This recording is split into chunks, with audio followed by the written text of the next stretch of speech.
கிறிஸ்துவுக்குள் பிரியமானவர்களே, இந்த நாளுக்கான தினசரி தியான வசனம் மத்தேயு எழுதின சுவிசேஷம் 20வது அதிகாரம் 18வது வசனம். மத்தேயு 20:18.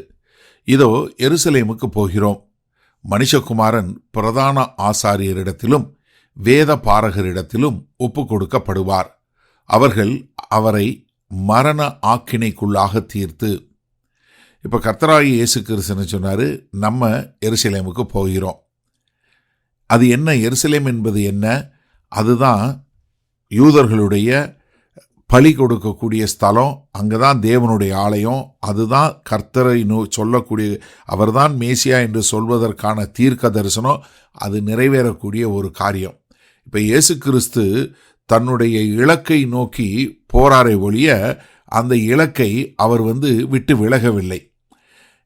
சங்கீதம் 122 3வது 4வது வசனத்தில் பார்க்குறோம், எருசலேம் தான் கர்த்தருடைய மீட்பின் திட்டத்தினுடைய நடுவாக இருக்கிறது என்று சொல்லக்கூடியதாக. இயேசு கிறிஸ்து இங்கே என்ன பண்ணுறாரு? தேவனுடைய சித்தத்தை நோக்கி போய் கொண்டிருக்க காரியத்தை பார்க்கிறோம். மனுஷகுமாரன் பிரதான ஆசாரியரிடத்திலும் வேதபாரகரிடத்திலும் ஒப்பு கொடுக்கப்படுவார். மனுஷகுமாரன் ஒப்பு கொடுக்கப்படுவார் என்று சொல்லக்கூடிய ஒரு காரியம் என்ன காட்டுகிறது?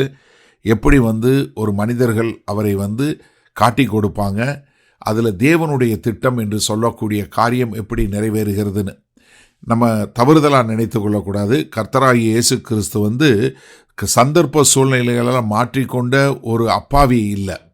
அவர் தேவனுடைய திட்டத்தை நிறைவேற்றக்கூடியவராக போகிறாரு. தீர்க்க தரிசனமாய் சொல்லப்பட்டதே ஏசாயா 53:6 பார்க்குறோம். தேவன் அவர் மேலே எல்லாருடைய ஆக்கினை தீர்ப்பை எல்லாருடைய பாவத்தினுடைய ஆக்கினை தீர்ப்பை அவர் மேலே போட்டார்னு. அப்போஸ்தலனாகிய பேதுரு பெந்தைக்கோஸ்தே நாளில் நின்று பிரசங்கம் போனது அப்போஸ்தலனுடைய 2வது அதிகாரம் 23வது வசனத்தில் அழகாக சொல்லி கொடுக்குறாரு. நீங்கள் கொலை செய்தீங்க, ஆனால் இது என்ன? முன்னாடியே அறிவித்ததன்படி தேவனுடைய திட்டமாய் இருக்கிறது என்று சொல்லக்கூடியதா. ஒருவேளை இப்போ நம்ம வாழ்க்கையில் நடக்கிறது தோல்விகாரமாக இருக்கக்கூடியதாக தெரிஞ்சால் கூட அது தேவனுடைய திட்டம் என்பதை நம்ம புரிந்து கொள்ளக்கூடியதாக. யார் இதை செய்வா? பிரதான ஆசாரியரும் வேத பாரகரும். ஏன்னா இவங்க யார்? அவங்க தான் இந்த மத தலைவர்கள் என்று சொல்லக்கூடியதாக. இப்போ இயேசு கிறிஸ்து ஒரு திருடர்களாலேயோ குற்றவாளிகள்னாலேயோ கிரிமினல்னாலேயோ அவர் என்ன நிராகரிக்கப்படலை. யார்? மத தலைவர்களால். யோவான் 1வது அதிகாரம் 11வது வசனம் பார்க்கிறோம். அவர் தமக்கு சொந்தமானதிலே வந்தார், சொந்தமானவர்கள் அவரை ஏற்றுக்கொள்ளவில்லை. 118வது சங்கீதம் 22வது வசனம் பார்க்கிறோம். அவர்கள் யார் வேண்டாம் என்று தள்ளின தலைக்கல்லே மூளைக்கல் ஆயிற்று என்று சொல்லக்கூடியதா. அடுத்து என்ன சொல்றாரு? அவரை மரண ஆக்கினைக்குள்ளாக தீர்த்து. அவரை எப்படி அவங்க கொலை செய்வாங்க? ஏசாயா 53:8 சொன்னது போல, 2 கொரிந்தியர் 5:21 சொன்னது போல, ஒரு பாவம் அறியாத அவர் நமக்காக பாவமானார் என்று சொல்லக்கூடியதாக. சரி, இந்த நாளில் இந்த வசனத்தை நம்ம எப்படி எடுத்துக்கொள்வது? இது கர்த்தர் தெரிந்தெடுத்து போகக்கூடிய, தன்னைத்தானே பலியாக கொடுக்கக்கூடியது. இது தேவனுடைய வாக்கு தத்தத்தை இல்லை அவருடைய தீர்க்க தரிசனத்தை நிறைவேற்றக்கூடியதாக. இதில் தேவனுடைய ஆழமான அன்பை நம்ம பார்க்க முடிகிறது. அதே சமயத்தில் இயேசு கிறிஸ்துவுடைய தைரியத்தை நம்ம பார்க்க முடிகிறது. அப்போ எனக்கு அருமையானவர்களே, நம்ம வாழ்க்கையில் தேவனுடைய சித்தம் என்னவாக இருந்தாலும், அது எவ்வளோ பெரிய விளைக்கரையை செலுத்தக்கூடியதாக இருந்தாலும் நம்ம அதை நோக்கி போகணும். காரணம், இயேசு கிறிஸ்து நமக்கு கீழ்ப்படிதலினுடைய தைரியத்தை மிக அழகாக நேர்த்தியாக சொல்லி கொடுத்திருக்கிறார். நீங்கள் ஒரு காரியம் தெரிஞ்சு கொள்ளுங்க, உங்கள் வாழ்க்கையில் எல்லாமே அவுட் ஆஃப் கண்ட்ரோல் மாதிரி போகுதுனாலும் நீங்கள் என்ன பண்ணுங்க? கர்த்தரை முழுமையாக நம்புங்க. ஏன்னா இயேசு கிறிஸ்து என்ன பண்ணார்?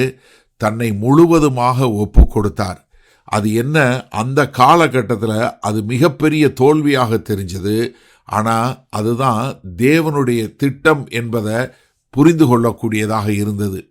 அதே சமயத்தில் நீங்கள் கீழ்ப்படியும் போது, தேவனுடைய சத்தத்துக்கு கீழ்ப்படியும் போது, உங்களுக்கு எதிராக ஆட்கள் கிளம்புனாங்க, உங்களுக்கு எதிராக திட்டங்கள் தீட்டப்படுது, உங்களுக்கு எதிராக எதிரிகள் வர்றாங்கன்னா நீங்கள் ஆச்சரியப்படாதீங்க.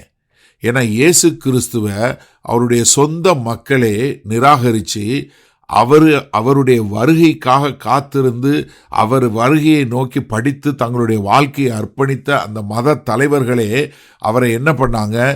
கொலை செய்யக்கூடிய ஒரு காரியம். அதனால் நம்ம எப்போதுமே தெரிந்து கொள்ளணும், இயேசு கிறிஸ்து உங்களுக்காக எனக்காக அந்த சிலுவையை தெரிந்தெடுத்து போனார். அப்போ நம்ம வாழ்க்கையில் எல்லாமே நம்ம கண்ட்ரோலில் இருக்குன்னு அவசியம் இல்லை. தேவனுடைய திட்டத்துக்கு ஒப்பு கொடுக்கும்போது எதிரிகள் வந்தாலும் சரி, தோல்வி போல தெரிஞ்சாலும் நம்ம கர்த்தரை முழுமையாக நம்பி வாழ்வோமா? மகா கிருபையும் இரக்கம் நிறைந்த எங்கள் அன்பின் தகப்பனே, இந்த செய்தியை கேட்டுக்கொண்டிருக்கிற ஒவ்வொரு சகோதரனும் சகோதரியும் அவங்க வாழ்க்கையில் தேவனுடைய சித்தத்தை செய்ய போகும்போது ஏதோ அவங்க வாழ்க்கை அவங்கள விட்டு போனது போல ஒரு தோல்வி போல காணப்பட்டாலும் உம்முடைய சித்தத்தை செய்கிறவர்களாய் முழுமையாய் உம்மை நம்பி நடக்கக்கூடியவர்களாய் இருக்க எங்கள் தேவன் கிருபை பாராட்ட வேண்டுமாய் இயேசு கிறிஸ்துவின் மூலம் ஜெபிக்கிறோம் வல்ல பிதாவே, ஆமேன். கர்த்தர் உங்களை ஆசீர்வதிப்பாராக. நாம் இன்று மாலை மண்ணால் சந்திப்போம்.